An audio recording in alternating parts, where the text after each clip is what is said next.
ప్రపంచ దేశాలకు ఇప్పుడు యుద్ధ భయం పట్టుకుంది. ఎప్పుడు ఎవరు ఏ దేశం మీదకి యుద్ధానికి బయలుదేరతారో చెప్పలేని పరిస్థితి. వరల్డ్ వైడ్ గా భయానక పరిస్థితులు నెలకొన్నాయి. ఎక్కడ చూసినా యుద్ధం తప్ప ఇంకొకటి కనిపించడం లేదు.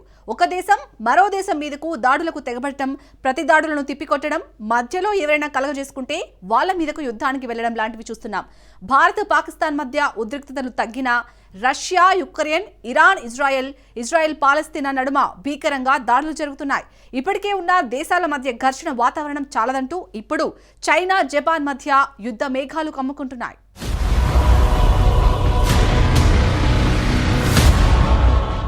జపాన్ చైనాల మధ్య ముదురుతున్న వివాదం. జపాన్పై చైనా మిస్సైల్ ఫైర్. రెండు దేశాల మధ్య యుద్ధం జరిగే అవకాశం ఉందా? ప్రస్తుతం రష్యా యుక్రెయిన్, ఇజ్రాయెల్ ఇరాన్లకు తోడుగా చైనా జపాన్ దేశాల మధ్య యుద్ధ వాతావరణ పరిస్థితులు నెలకొన్నాయి. ప్రస్తుత పరిస్థితులు చూస్తే మూడో ప్రపంచ యుద్ధం ఆందోళన అంతర్జాతీయ సమాజాన్ని వెంటాడుతోంది. ప్రపంచవ్యాప్తంగా కొన్ని దేశాల్లోని నెలకొన్న యుద్ధాల పరిస్థితులను బట్టి చూస్తుంటే ఒక విధంగా వరల్డ్ వార్ 3.0 స్టార్ట్ అయిందనే వాదనలు వినిపిస్తున్నాయి.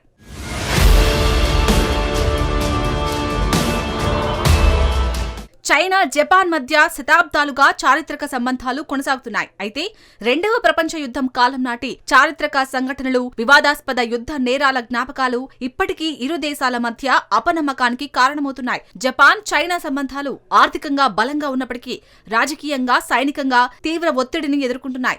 మరీ ముఖ్యంగా తైవాన్ విషయంలో జపాన్ ప్రధాని వ్యాఖ్యలతో ఈ దూరం మరింతగా పెరిగినట్లయింది. జపాన్ ప్రధాని సనయే తకైచి చేసిన వ్యాఖ్యలు తీవ్ర దౌత్యపరమైన సంక్షోభానికి దారితీశాయి. చైనా తైవాన్ పై దాడి చేస్తే అది జపాన్ భద్రతకు ప్రాణాపాయకరమైన పరిస్థితి అవుతుందని, జపాన్ సైనిక చర్య తీసుకునే అవకాశం ఉందన్నారు. ఈ వ్యాఖ్యలను చైనా తీవ్రంగా ఖండించింది. ఇరు దేశాలు ఐక్యరాజ్యసమితిలో ఒకరిపై ఒకరు ఆరోపణలు చేసుకున్నాయి.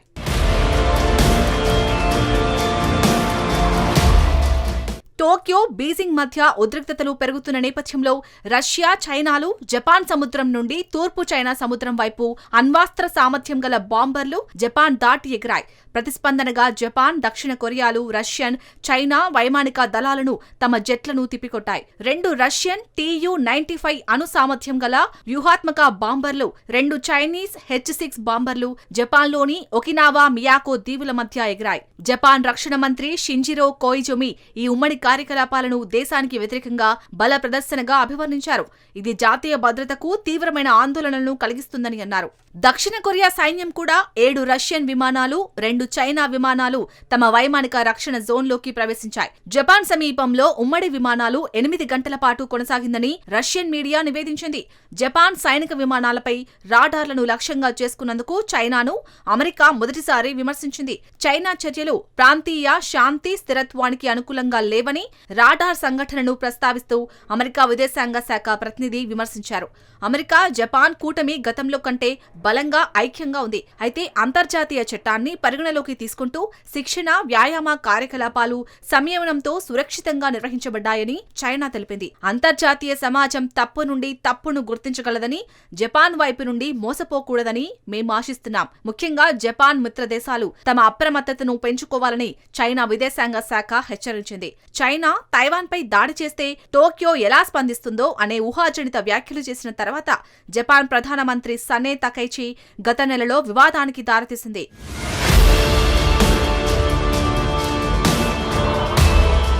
డిసెంబర్ 2025లో ఒకినావా దీవుల సమీపంలో చైనాకు చెందిన యుద్ధ విమానాలు జపాన్ F-15 యుద్ధ విమానాలపై ఫైర్ కంట్రోల్ రాడార్ను లాక్ చేశాయని జపాన్ ఆరోపించింది. ఇది ప్రమాదకరమైన చర్య అని జపాన్ నిరసన తెలిపింది. అయితే జపాన్ విమానాలే తమ శిక్షణలో జోక్యం చేసుకున్నాయని చైనా వాదిస్తుంది. తూర్పు చైనా సముద్రంలోని జపాన్ ఆధీనంలో ఉన్న సెన్కాకు దీవులు వివాదం ఇరు దేశాల మధ్య ప్రధాన సమస్యలలో ఒకటి. చైనా కోస్ట్ గార్డ్ నౌకలు వివాదాస్పద జలాల్లోకి తరచుగా ప్రవేశిస్తున్నాయి. ఇది ఉద్రిక్తతలను పెంచుతుంది. రాజకీయ ఉద్రిక్తతలు ఉన్నప్పటికీ చైనా జపాన్ కు అతిపెద్ద వాణిజ్య భాగస్వామిగా కొనసాగుతుంది. 2024లో ఇరు దేశాల మధ్య ద్వైపాక్షిక వాణిజ్యం గణనీయంగా జరిగింది. అయితే రాజకీయ వివాదాలు ఆర్థిక సంబంధాలపై ప్రభావం చూపుతున్నాయి. యుద్ధం జరిగే అవకాశాలు ప్రస్తుతం చాలా తక్కువ. రెండు దేశాలు ఒకదానిపై ఒకటి చాలా ఆధారపడి ఉన్నాయి. జపాన్ చైనా నుంచి చాలా వస్తువులను దిగుమతి చేసుకుంటోంది. అలాగే జపాన్లో చైనా భారీగా పెట్టుబడులు కూడా పెడుతుంది. ప్రతి సంవత్సరం లక్షలాది మంది చైనా పర్యాటకులు జపాన్ను సందర్శిస్తారు. ప్రస్తుతానికి ఇరు దేశాల మధ్య ఉద్రిక్తతలు కేవలం మాటలు, హెచ్చరికలకే పరిమితమయ్యాయి. జపాన్కు వెళ్లకూడదని చైనా తన పౌరులకు సూచించింది. అలాగే జపాన్ సినిమాలు కూడా చైనాలో నిషేధించబడ్డాయి. కానీ ఇంకా నిజమైన యుద్ధం ఇరు దేశాల మధ్య ముగియలేదు. సెంకాకు దీవులు లేదా తైవాన్పై ఇరు దేశాల మధ్య ఘర్షణ జరిగే అవకాశం ఉంది. కానీ యుద్ధం అనేది వినాశకరమైనదని రెండు దేశాలు అర్థం చేసుకున్నాయి.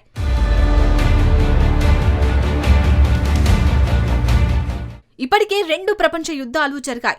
మొదటిది 1914 నుంచి 19లో, అనంతరం రెండోది 1939 నుంచి 45లోకి వచ్చాయి. వీటి మధ్య 2 దశాబ్దాల తేడానే ఉంది. ఇప్పుడు తొలి యుద్ధానికి 107 ఏళ్లు కాగా రెండోది 80 ఏళ్లు పూర్తి చేసుకుంది. ఇవి రెండు యుద్ధాలు ప్రపంచ రాజకీయాలను, దేశాల సరిహద్దులను మార్చేశాయి. అణుబాంబుల పరీక్షలు, వాడకం చేపట్టాయి. మూడో ప్రపంచ యుద్ధాన్ని ఏ దేశమూ కోరుకోవడం లేదు. కానీ అదే అనివార్యమైతే ఇంతకు ముందెన్నడూ చూడని విపత్కర పరిస్థితులను అంతర్జాతీయ దేశాలు ఎదుర్కోవడం ఖాయమని రాజకీయ విశ్లేషకులు అంచనా వేస్తున్నారు. ఇప్పుడు ప్రతి దేశం, అది చిన్నదైనా పెద్దదైనా, ఎంతో శక్తివంతమైన అణ్వాస్త్ర ఆయుధాలను సమకూర్చుకుంటున్నాయి. వేల కిలోమీటర్ల లక్ష్యాలను ఛేదించగల క్షిపణులను తయారు చేసుకుంటున్నాయి, దిగుమతి చేసుకుంటున్నాయి.